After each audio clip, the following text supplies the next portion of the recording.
Le Compagnon Guide numéro 57, podcast numéro 9. Édito. Chers auditeurs, en 2025, Entrevue a connu une année marquée par de nombreuses réussites. Le renouvellement du label IGDF pour une durée de 5 ans, une ouverture à l'international avec la participation au congrès des écoles de chiens guides organisé en Angleterre, sans oublier l'arrivée de 2 jeunes éducatrices au sein de l'équipe. Allait-on s'arrêter en si bon chemin ? Certainement pas.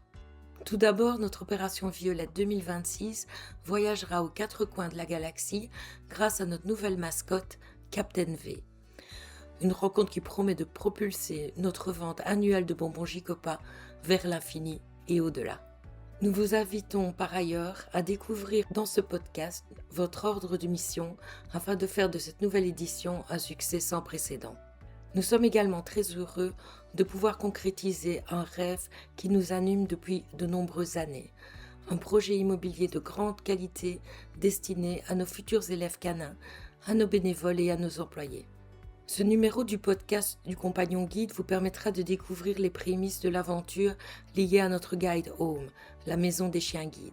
Enfin, parce qu'une année réussie ne saurait se vivre sans moment de partage, notre marche ardente aura lieu à nouveau au Clos du Sard le 14 juin prochain. Ce rendez-vous convivial sera l'occasion de nous retrouver toutes et tous pour célébrer ensemble nos accomplissements passés et à venir. Parallèlement, de nombreux labradors rejoindront notre association, tandis que d'autres entameront leur nouvelle vie aux côtés de personnes déficientes visuelles qui les attendent avec impatience. Depuis 1989, Entrevue grandit grâce aux femmes et aux hommes qui lui donnent vie, jour après jour, avec générosité et engagement. Aujourd'hui, à l'aube d'une étape décisive, nous espérons pouvoir écrire cette nouvelle page à vos côtés, unis par la même confiance, les mêmes valeurs et la même envie de continuer à changer des vies. En vous souhaitant une excellente écoute, je vous remercie chaleureusement pour votre fidélité et votre confiance.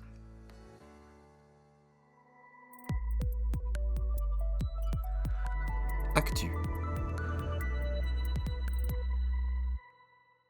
Bonjour à toutes, bonjour à tous, je suis très heureux de vous retrouver pour ce nouveau podcast du Compagnon Guide et à nouveau, je ne suis pas seul pour présenter ces news, je suis avec la toute nouvelle employée d'Entrevue, c'est-à-dire Shannon. Bonjour Shannon. Bonjour.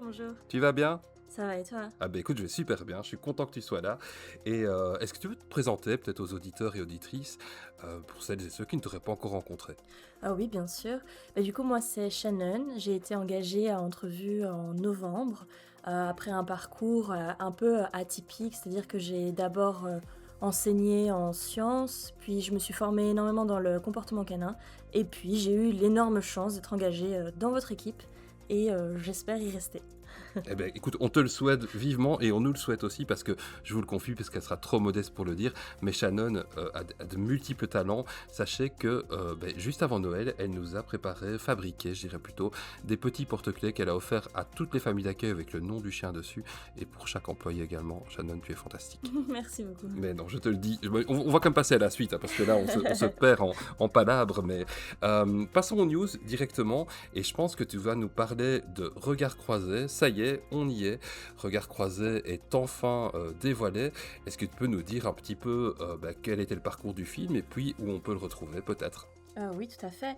Après un beau parcours en festivals internationaux, de Stockholm à Rome, en passant par New York, le Kosovo, le Colorado, l'Afrique du Sud et l'Inde, où il a reçu le prix du meilleur film documentaire, catégorie court, Regard Croisé est enfin disponible sur notre chaîne YouTube.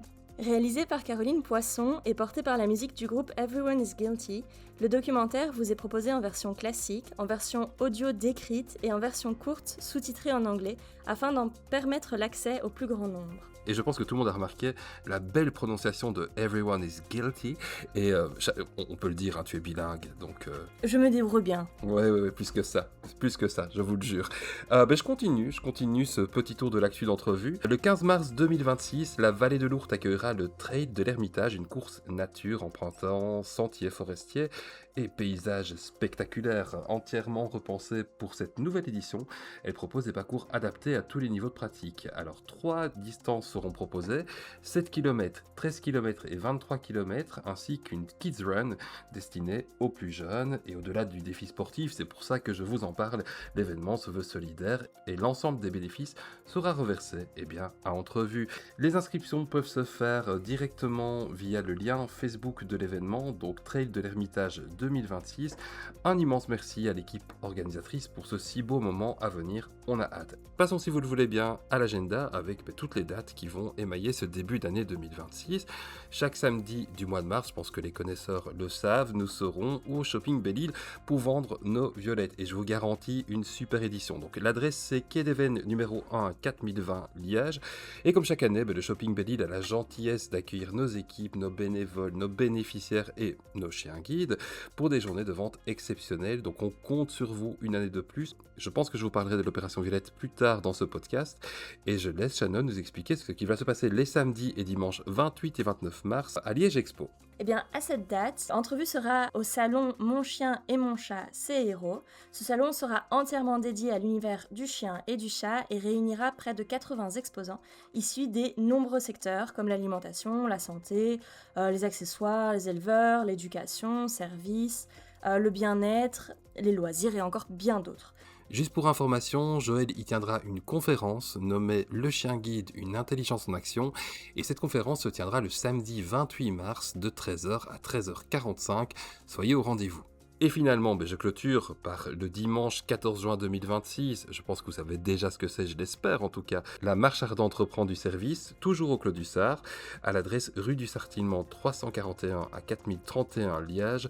Donc là on revient pour une 4e édition, on revient en force, cette édition va être géniale, donc il n'y a aucune excuse, mais vraiment aucune. Et d'ailleurs Shannon, ce sera ta première marche ardente. J'ai hâte. C'est vrai ça ? Ah ouais, vraiment. Ouais, mais ça va être génial, tu vas voir, on s'amuse vraiment bien. Donc là il y a barbecue, il y a même des jeux concours. Franchement, tu ne peux pas rater ça. Excellent. Et l'apéro avec. Évidemment. Ok, ça évidemment. va. Je suis là. Shannon, merci beaucoup pour ce beau moment partagé avec toi. Et je pense qu'on te retrouve pour les news des chiens, donc à la toute fin du podcast. Donc à tout à l'heure. À tout à l'heure.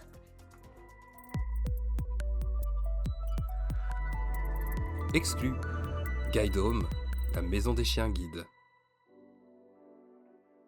Cette année marque une étape importante dans l'histoire d'Entrevue, la création de sa Guide Home, à savoir un lieu entièrement dédié aux chiens de l'association.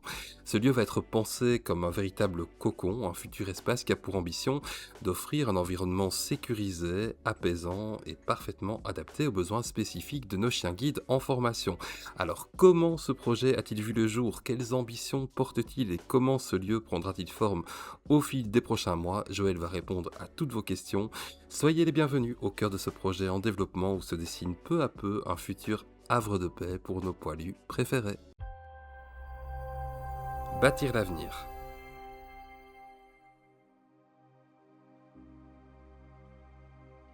Depuis plusieurs années, nous tentons d'immobiliser une partie significative des legs que nous recevons afin de réaliser un projet qui nous tient particulièrement à cœur.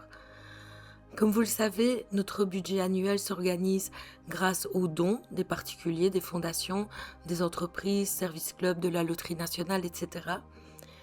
Aux aides à l'emploi qui sont octroyées par la région wallonne, aux aides de la VIC, Agence pour une vie de qualité, de la région wallonne aussi, via les chiens guides que nous mettons en service, et à l'organisation de 2 événements majeurs, l'opération Violette et la marche ardente, et à une partie des legs dont nous bénéficions. Je me permets d'intervenir donc pour une petite info supplémentaire. Donc en toute transparence, je vais vous expliquer quelle est la répartition moyenne des recettes de l'association qui nous permet de faire face aux dépenses courantes du budget annuel. Les événements, donc l'opération Violette notamment et la marche ardente, représentent 10% de ces recettes totales, 39% pour les dons, 9% pour le remboursement AVIC, 20% pour les aides à l'emploi et 22% pour les legs. Comme ça, vous avez une petite notion de cette répartition moyenne des recettes sur les 3 dernières années. Je laisse Joël continuer. Comme vous pouvez le constater, aucun de ces postes pris individuellement ne permet de couvrir nos dépenses. Le financement privé, les dons, les événements, les legs demeure donc notre principale source de revenus. Ça représente 71% des fonds nécessaires pour offrir nos chiens guides aux personnes qui en ont besoin. Multiplier les sources de revenus représente certes un travail conséquent pour l'équipe et plus particulièrement pour notre créatif chargé de communication, mais cela nous garantit une viabilité à long terme. Comme le dit l'expression consacrée, ne pas mettre tous ses œufs dans le même panier. Grâce à une gestion rigoureuse, aucun cent n'est gaspillé. Nous avons ainsi pu constituer une réserve financière nous permettant d'envisager un investissement important au bénéfice de nos éducateurs, de nos bénévoles et des chiens en formation. Sur ces 3 dernières années, 52% des legs reçus ont pu être épargnés. Je profite de ce podcast pour remercier notre conseil d'administration pour sa collaboration et son soutien dans cette gestion saine, prudente, mais également ambitieuse. Un fonctionnement en constante évolution.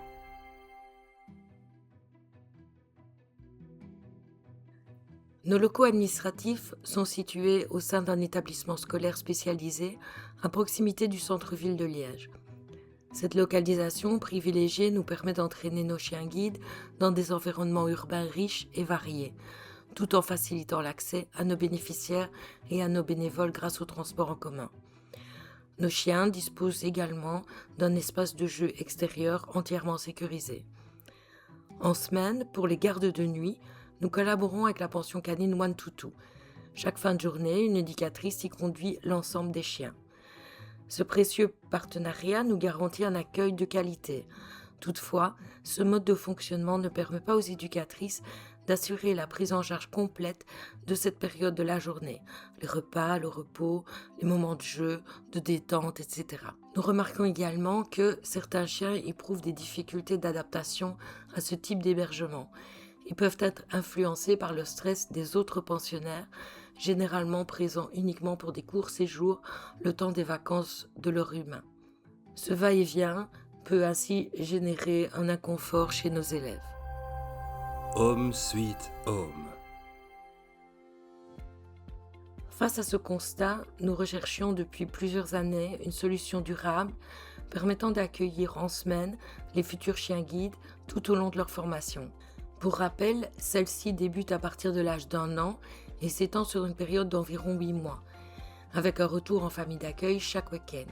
Aujourd'hui, cette longue réflexion peut enfin se concrétiser grâce à la générosité et à la confiance de nos testateurs et nos testatrices, ainsi qu'à une recherche immobilière menée avec rigueur et persévérance. Notre petit paradis canin se situe sur les hauteurs d'Herstal, proche des grands axes routiers, mais suffisamment isolé des autres habitations pour ne déranger personne, même si nos pensionnaires chahutent un peu. Il se compose d'une maison pouvant accueillir des bureaux, une salle de soins et une grande salle de réunion destinée aux familles d'accueil lors des séances en groupe.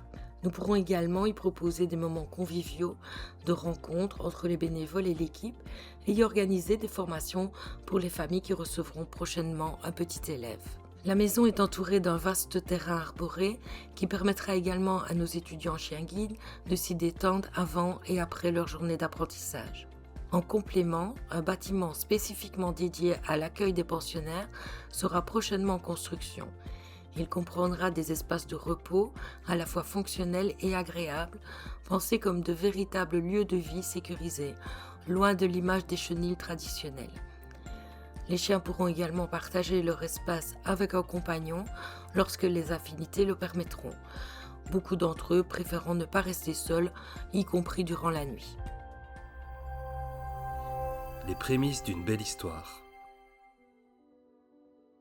Afin de limiter le stress lié au changement d'habitude lors de l'entrée en formation des chiens, aux alentours de l'âge d'1 an, nous proposerons aux familles d'accueil de participer à des séances d'acclimatation dans les semaines qui précéderont la rentrée. Celles-ci leur permettront de passer du temps avec les chiens au sein de la Guide Home et d'y partager des bons moments de jeu. Bien entendu, ce projet ambitieux ne pourra se concrétiser sans vous. Grâce à la générosité de nos donateurs d'hier et de demain, nous pourrons offrir à nos chiens guides un véritable lieu de vie, pensé pour leur bien-être et pour les accompagner au mieux dans leur apprentissage. Les avantages seront nombreux. Tout d'abord, nos familles d'accueil pourront bénéficier d'un endroit convivial pour les rencontres et participer plus activement à l'entrée en formation de leurs petits protégés. Les éducateurs auront la possibilité de varier les lieux d'entraînement. Les chiens pourront rejoindre nos locaux administratifs la journée pour bénéficier du travail au centre-ville ou rester dans un environnement plus rural pour travailler d'autres compétences. Les soins des chiens seront plus facilement réalisables, une pièce étant entièrement dédiée au bain et brossage, etc. Et enfin, les chiens bénéficieront d'un grand jardin et d'une structure d'accueil durant la semaine de formation plus adaptée à leurs besoins et leur bien-être. Nous nous réjouissons d'ores et déjà de partager avec vous, pas à pas, les évolutions de cette nouvelle aventure. Pour ce faire, n'hésitez pas à nous suivre sur nos réseaux sociaux. Cette belle histoire ne fait définitivement que commencer. Participez à la construction de la Guide Home.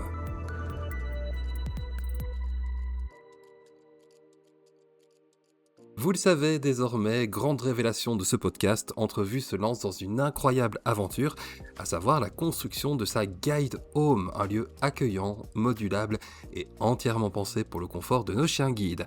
Ce projet va nous permettre de pérenniser durablement notre structure tout en offrant à nos chiens guides en formation un environnement serein, adapté et chaleureux. Alors pour qu'ils puissent voir le jour, nous avons besoin de vous, évidemment. Chaque contribution, qu'elle soit petite ou grande, participera concrètement à bâtir notre cocon. Et attention, en remerciement, le nom de chaque donateur ou donatrice sera inscrit dans la pension, une manière simple d'honorer votre soutien. Donc d'avance, merci à vous tous, mais comment nous soutenir ? Eh bien simplement par virement, vous connaissez déjà le numéro j'imagine, c'est le BE 38 35 01 0055 52 72.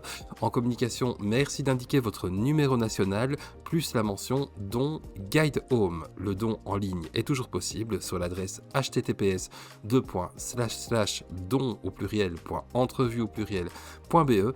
Et juste à titre d'exemple, une petite échelle de dons. Donc pour 70 €, vous offrez 1 mètre carré de chauffage au sol pour nos chiens guides. Pour 125 €, 1 mètre carré d'aménagement extérieur de l'allée d'accès au bâtiment et au parking. Pour 400 €, 1 mètre carré du gros œuvre du nouveau bâtiment. Pour 600 €, le compartimentage des zones de repos des chiens. Pour 5 000 €, une nouvelle chaudière. Et pour 6 000 €, une remise aux normes de l'électricité de l'ancien bâtiment. Bien entendu, ce ne sont que des exemples, il y aura d'autres frais, mais on veut vraiment vous inclure dans ce projet qui nous tient tant à cœur. C'est vraiment super important pour nous. On espère que vous ferez partie de cette grande aventure. Et n'oubliez pas que tout don de 40 € ou plus par an sera déductible fiscalement et vous aurez droit à une attestation fiscale. Pour ce faire, merci de nous communiquer votre numéro national si ce n'est encore fait. On passe à la suite et quelque chose me dit qu'on va entamer une très grande aventure galactique. On y va directement. Action, Opération Violette 2026.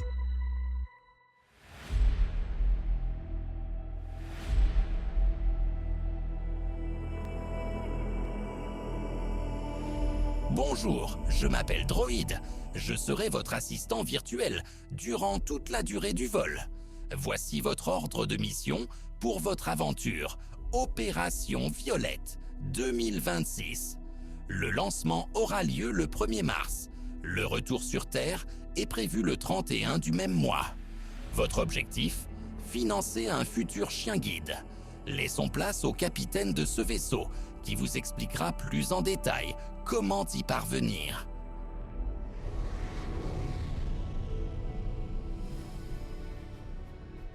Chers membres de l'équipage, ici votre commandant de bord, Captain V.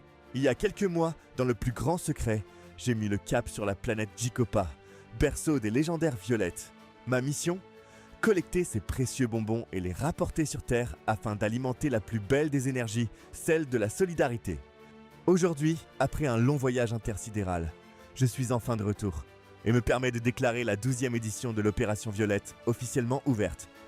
Du 1er au 31 mars, je compte sur chacun de vous pour prendre le relais et offrir à cette merveilleuse action caritative un succès sans précédent.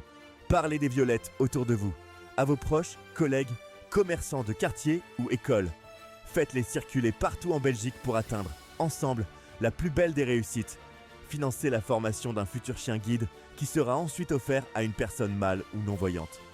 Pour vous accompagner dans cette odyssée, le centre de questions intergalactiques entre exceptionnellement en action pour éclairer toutes vos interrogations. Finalement, j'ai également tenu à vous dévoiler ma toute première aventure dans ce numéro du podcast du Compagnon Guide. J'espère qu'elle vous fera autant voyager que moi. Merci d'avance pour votre enthousiasme, votre énergie et votre fidélité à faire grandir l'opération Violette. May the dogs be with you. Centre de questions intergalactiques. Pour les acheteurs, quand se déroulera l'édition 2026 ? L'opération Violette 2026 se déroulera du dimanche 1er au mardi 31 mars 2026. Toutefois, afin de permettre à notre équipe d'assurer le premier flux de commandes, les préventes seront ouvertes dès le lundi 23 février. Combien coûtent les violettes et comment sont-elles conditionnées ? Un paquet coûte 3 €. Ces paquets sont conditionnés par boîte de 24 sachets. Une boîte équivaut donc à 72 €. Il vous est possible d'effectuer un achat par sachet ou par boîte complète. Comment acheter des violettes ? 3 solutions s'offrent à vous. Tout d'abord, auprès de nos commerces partenaires. Une carte interactive de ces commerces sera publiée sur nos différents canaux de diffusion en début d'action. Ensuite, via notre boutique en ligne, commandez vos violettes en quelques clics à l'adresse https://dons@entrevue.be. Vos commandes pourront vous être envoyées partout en Belgique via Mondial Relais ou en retrait direct à l'association. Finalement, en retrait à l'association mais sur rendez-vous uniquement, à l'adresse suivante 78 rue Monulf à 4000 Liège. Pour les vendeurs, quand puis-je effectuer mon retrait ? Les retraits seront possibles dès le mercredi 18 février. Merci de nous prévenir de votre venue soit par téléphone, soit par mail. Nous pouvons également vous faire parvenir vos caisses dans le point Mondial Relais de votre choix. N'hésitez pas à nous contacter afin que nous puissions planifier l'envoi ensemble. Lorsque j'effectue un retrait à l'association, dois-je payer directement les violettes ? Non, il n'est pas nécessaire de payer immédiatement lors du retrait. Vous pouvez effectuer le virement ultérieurement sur le compte de l'association en indiquant comme communication le mot Violette. Merci néanmoins d'effectuer ce virement avant le 1er avril. Si vous préférez régler sur place, un terminal bancaire est également disponible. Que faire s'il me reste des invendus ? Nous demandons à chaque vendeur d'estimer au mieux ses ventes. Néanmoins, merci de nous prévenir d'éventuels invendus avant le lundi 23 mars. Nous tenterons d'écouler le stock restant lors de notre dernière vente au Shopping Belle-Île. Notre objectif étant de ne pas conserver de violettes d'une édition à la suivante. Merci beaucoup pour vos réponses, Captain V. Y a pas de quoi mon cher droïde, tout le plaisir est pour moi. Ne serait-il pas temps de dévoiler aux auditeurs et auditrices votre toute première aventure intergalactique ? Je suis plus que prêt droïde, on y va, vers l'infini et au-delà.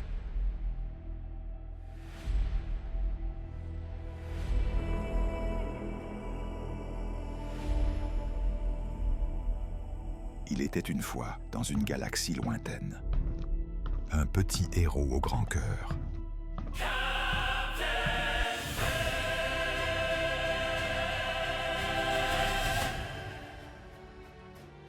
Je m'appelle Captain V et je suis un explorateur de l'espace. On y va! Prochaine destination, la planète Jikopa. Voilà des années que je sillonne la galaxie. Mon objectif, mettre la main sur les précieuses violettes et les ramener sur Terre. Une mission périlleuse.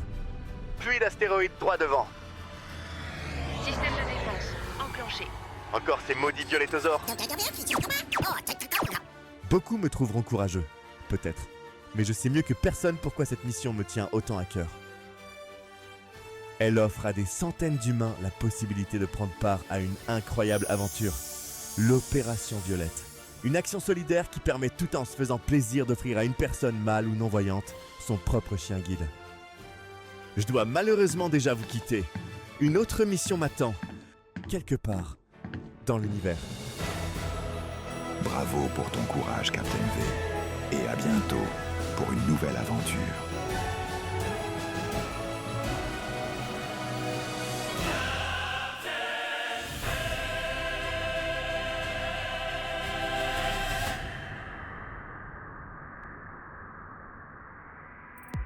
Fiche technique. le sommeil du chien.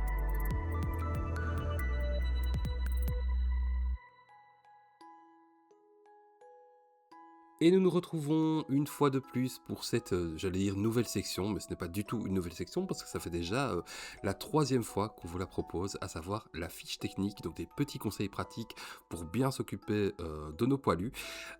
Ici, on va s'intéresser au sommeil du chien. C'est vrai que nos chiens nous accompagnent au quotidien avec beaucoup d'enthousiasme, que ce soit lors des moments de détente, d'apprentissage, ou pour les chiens guides dans un travail exigeant qui demande attention et concentration. Chaque jour, on le sait tous, nos chiens mobilisent leur capacité physique et mentale pour s'adapter à notre rythme et à notre environnement, mais pour maintenir cet équilibre, le repos et la sieste occupent une place essentielle dans la vie du chien. Dormir ne consiste pas simplement à faire une pause, c'est un moment qui est indispensable et durant lequel le corps du chien récupère, le cerveau va assimiler les apprentissages et les émotions vont se stabiliser. Donc un chien qui ne se repose pas suffisamment peut se montrer plus tendu, moins concentré et plus sensible aux stimulations. Vous l'aurez compris, la qualité du sommeil dépend de plusieurs facteurs qui vont vous être dévoilés par Joël dans quelques secondes. Qu'il soit chien de famille ou d'assistance, offrir des conditions de sieste adaptées contribue directement au bien-être du chien et à sa capacité à apprendre et à travailler sereinement. Et je vous le disais, pour ce faire, j'accueille Joël qui va nous détailler les 5 conditions pour qu'un chien puisse se reposer correctement. Débutons directement par le premier d'entre eux, à savoir un environnement calme et sécurisant.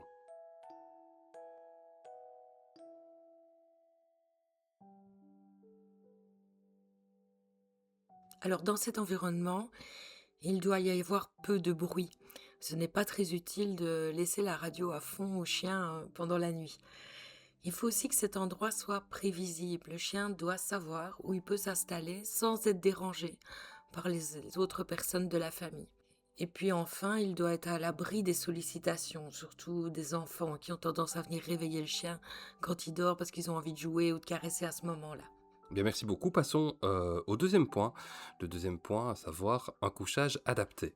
Donc tout d'abord, le couchage, il doit être confortable. Il ne faut pas qu'il soit trop dur, surtout pour les vieux chiens, mais pas trop mou non plus. Il doit aussi être à sa taille. Le chien doit pouvoir s'étirer dans son panier ou sur son coussin. Le coussin, le panier doivent être propres et secs. La température de la pièce doit être adaptée et le chien doit pouvoir se reposer en dehors des courants d'air et de l'humidité. Mais cela ne suffit pas. Tu nous indiques aussi, Joël, dans cette fiche technique, qu'il faut que le chien ait un état émotionnel apaisé, parce qu'un chien stressé ne se repose pas bien. Donc il a plusieurs besoins pour véritablement pouvoir se reposer. À nouveau, le chien va surtout avoir besoin d'une routine qui est stable, d'un environnement qui est paisible et de la possibilité de s'isoler s'il en a besoin, surtout s'il vit avec d'autres animaux. Certains chiens sont rassurés de dormir avec leurs copains, mais d'autres préfèrent s'éloigner un petit peu pour se reposer plus complètement. Très bien, merci. Et puis, 4e et avant-dernier point, un bon équilibre activité-repos. Tout d'abord, le chien a besoin d'une dépense physique et mentale qui est adaptée à son âge, à son tempérament. Le chien va être plus agité s'il a eu trop peu d'activité durant la journée.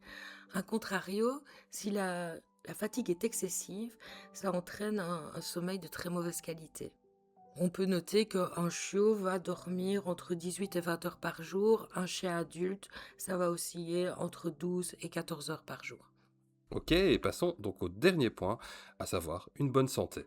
Alors il est évident que le chien qui a des douleurs ou qui a des démangeaisons ou des troubles digestifs va moins bien pouvoir se reposer.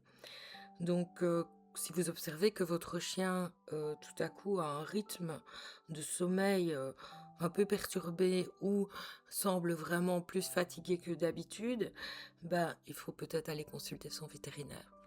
Merci beaucoup Joël et on te retrouve en toute fin de podcast pour cette section que les auditeurs et auditrices attendent tant, à savoir les news. On passe à la suite.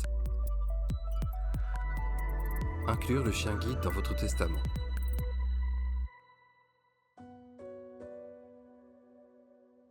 Soutenir les chiens guides n'est jamais un geste anodin.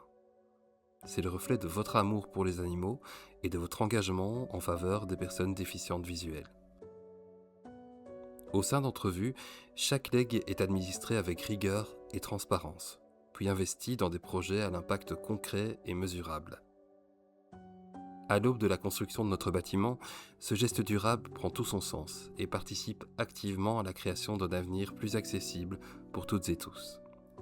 Pour donner vie à cet engagement, nous vous invitons à consulter votre conseiller juridique ou à prendre contact avec notre équipe. Merci pour votre confiance.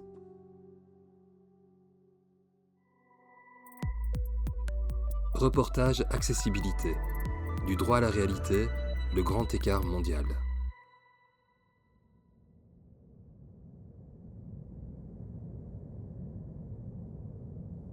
À première vue, tout semble clair. Dans de nombreux pays, les chiens d'assistance, et parmi eux les chiens guides, bénéficient de droits d'accès inscrits dans la loi. Les textes existent, les principes sont posés, les intentions affichées. Et pourtant, dans les faits, l'accessibilité ressemble parfois moins à une ligne droite qu'à une progression dans le brouillard. C'est ce que met en lumière le rapport Pause for Access, publié conjointement par l'International Guide Dog Federation et Assistant Dogs International ADI. À partir des témoignages de plus de 1200 bénéficiaires de chiens d'assistance, situés dans 24 pays distincts, il dessine une réalité contrastée, où le droit reconnu ne garantit pas toujours l'accès effectif.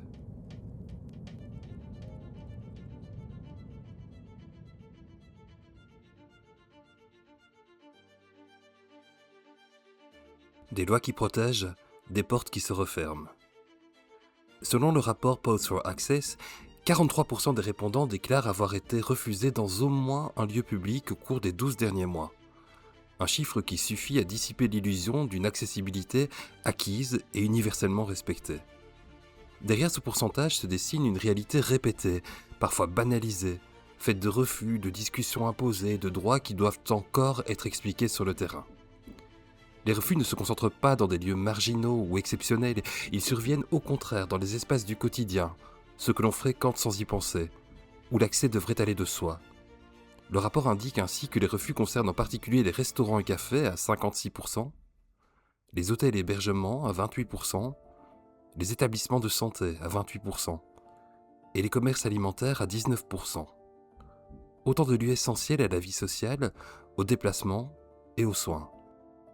Ces espaces familiers, pourtant ouverts au public, demeurent des zones d'incertitude pour de nombreuses personnes accompagnées d'un chien d'assistance, où l'accès dépend encore, trop souvent, de l'interprétation individuelle ou de la méconnaissance des droits existants.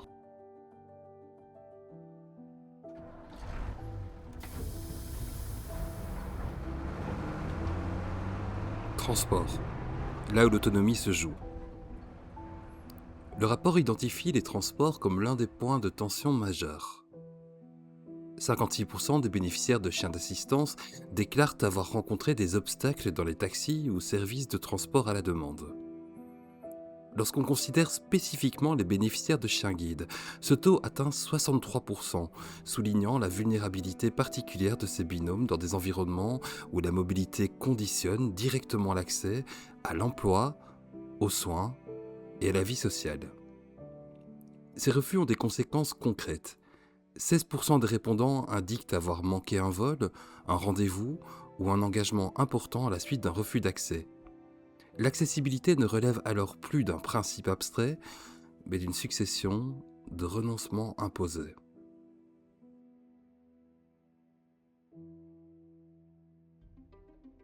Des obstacles plus subtils mais tout aussi réels.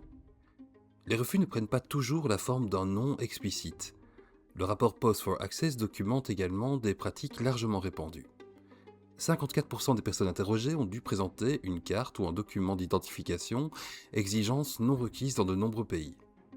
Plus de 50% se sont vus opposer des arguments sanitaires ou des allergies. Près de 50% ont été installés à l'écart dans des restaurants en lieu public, ou encore 37% ont dû s'acquitter de frais supplémentaires, notamment dans l'hôtellerie. Ces situations contribuent à ancrer l'idée que l'accès demeure conditionnel, soumis à discussion ou à justification malgré les cadres légaux existants.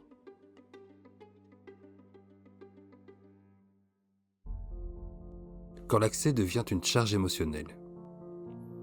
Au-delà des refus eux-mêmes, le rapport met en évidence des impacts émotionnels et comportementaux durables.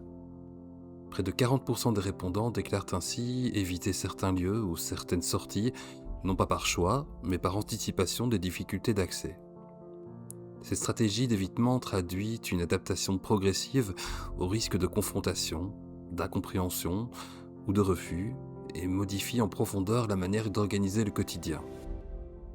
Sur le plan émotionnel, 46% évoquent des sentiments de stress, d'anxiété ou d'humiliation liés à ces expériences répétées. L'accessibilité cesse alors d'être un simple cadre légal pour devenir une charge mentale, prévoir à l'avance, anticiper les réactions, se préparer à expliquer, à justifier, parfois à négocier. Ces efforts invisibles, cumulés jour après jour, pèsent sur l'autonomie et finissent par restreindre l'usage même de l'espace public, transformant chaque déplacement en exercice de vigilance plutôt qu'en acte ordinaire. Sortir du brouillard. Face à ces constats, Pause for Access formule des recommandations claires. Renforcer l'éducation du public, former les professionnels, agir prioritairement dans les secteurs les plus problématiques comme les transports et partager les données à l'échelle internationale. De plus, le rapport ne se contente pas de dresser un état des lieux. Il invite à repenser ce que signifie réellement l'accessibilité. Pour les personnes accompagnées d'un chien d'assistance, l'enjeu n'est pas d'entrer malgré leur chien. Il est d'entrer avec lui, sans justification, sans négociation, sans fatigue préalable. Peut-être que le véritable indicateur de progrès se lira moins dans les principes que dans l'expérience quotidienne, lorsque plus personne ne s'arrêtera pour expliquer. Quand l'accès cessera d'être discuté, évalué, conditionné, quand il ne se perdra plus dans le brouillard des usages et des interprétations. Ce jour-là, l'accessibilité ne fera plus débat. Elle fera simplement partie du décor, comme une évidence discrète que l'on reconnaît enfin quand on cesse de devoir la défendre.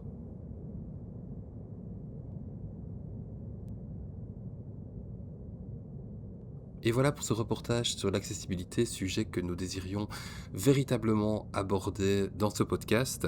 Sachez que le rapport complet Pause for Access peut être consulté sur le site d'ADI et de l'IGDF en accès libre.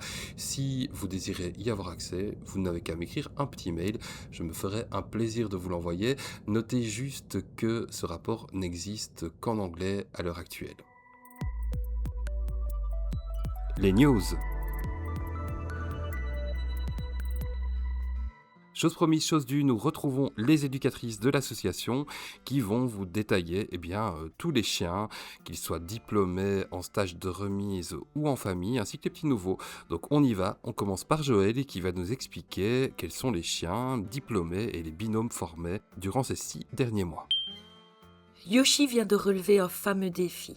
Il remplace désormais le très regretté Igloo dans les trajets quotidiens de Nicolas. Un défi de taille, car notre bénéficiaire se déplace énormément. Habitant la région liégeoise, Nicolas travaille en effet à Charleroi. Le duo traverse ainsi une bonne partie de la Wallonie en train et en bus chaque semaine. Notre grand et gentil géant relève ce challenge haut les pattes.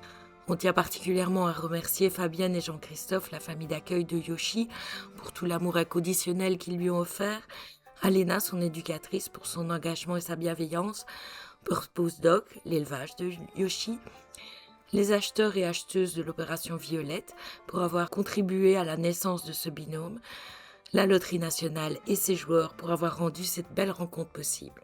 Joker est désormais installé auprès de Karine à Warem. Vous croiserez aisément ce nouveau binôme. Karine est une dame énergique qui aime sortir de la maison et Joker est devenu son meilleur ami.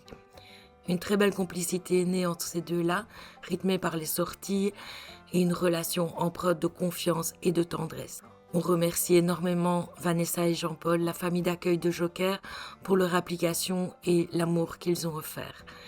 Manon et Alena, ses éducatrices, junior et senior, pour toute l'attention consacrée à son éducation. Purpose Doc, son élevage, pour nous avoir confié le plus gentil des héros de Gotham City. Et ce binôme aura été soutenu également par le fonds Marguerite Grottard et Henri Massé, géré par la Fondation Roi Baudouin. Et j'accueille Alena qui va nous expliquer qui est l'élève qui est actuellement en stage de remise. Lorax est fin prêt pour de nouvelles aventures. Il est maintenant parfaitement apte à guider son nouveau compagnon humain, que nous vous présenterons plus officiellement dans notre prochain numéro du Compagnon Guide. Après une année riche de découvertes auprès de Sylvie et de sa famille, il a été éduqué par Manon, sous la supervision des éducatrices seniors, et mis en service sous la tutelle de Joël. Il montre de très belles qualités techniques et adore son job.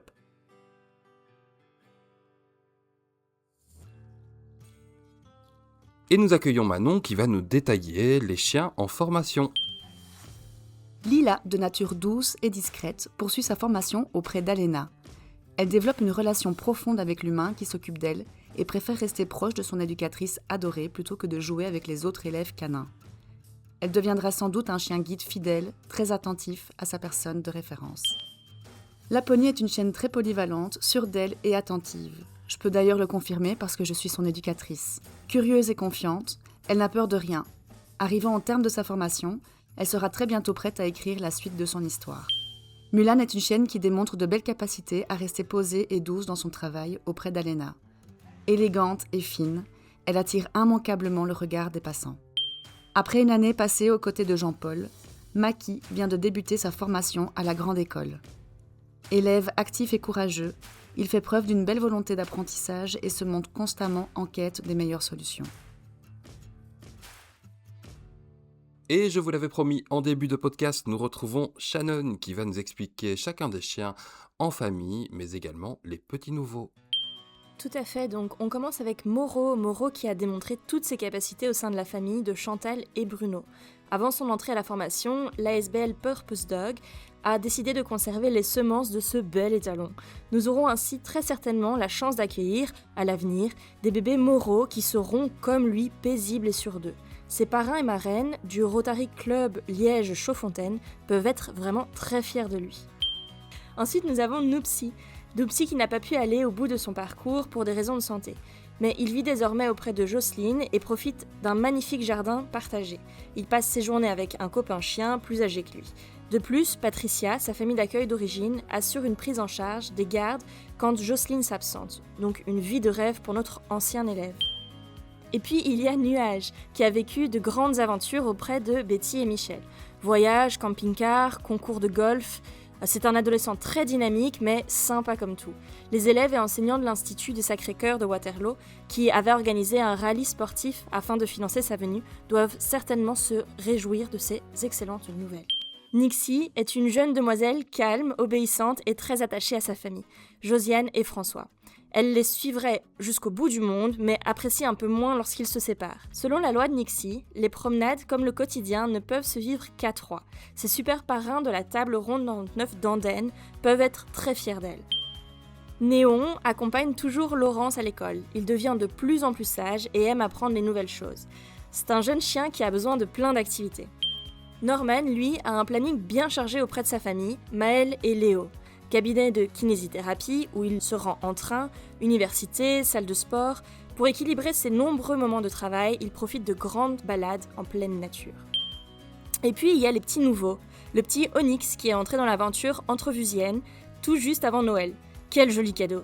Il est accueilli par Isabelle qui se lance dans l'aventure pour la première fois. Ils ont déjà vécu de nombreuses aventures ensemble.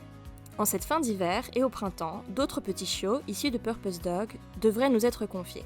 Les futures familles d'accueil les attendent avec impatience. Pour découvrir en exclusivité leurs petites bouilles, suivez-nous sur nos réseaux sociaux et ou sur notre site web. Merci beaucoup aux éducatrices pour ces news de grande qualité. Je vous retrouve pour la fin du podcast et le petit mot de conclusion.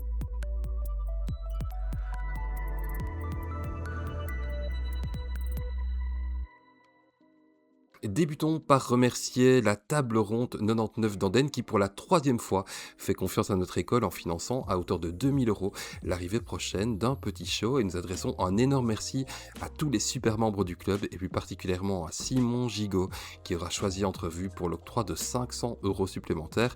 Et finalement je le mentionne quand même, un grand merci également à François et la Benixi qui sont venus présenter l'association aux membres du club, ainsi qu'à Osni, José et Monique, nos bénévoles pour leur présence présence et leur engagement lors de la soirée de remise de chèques qui s'est déroulée début janvier.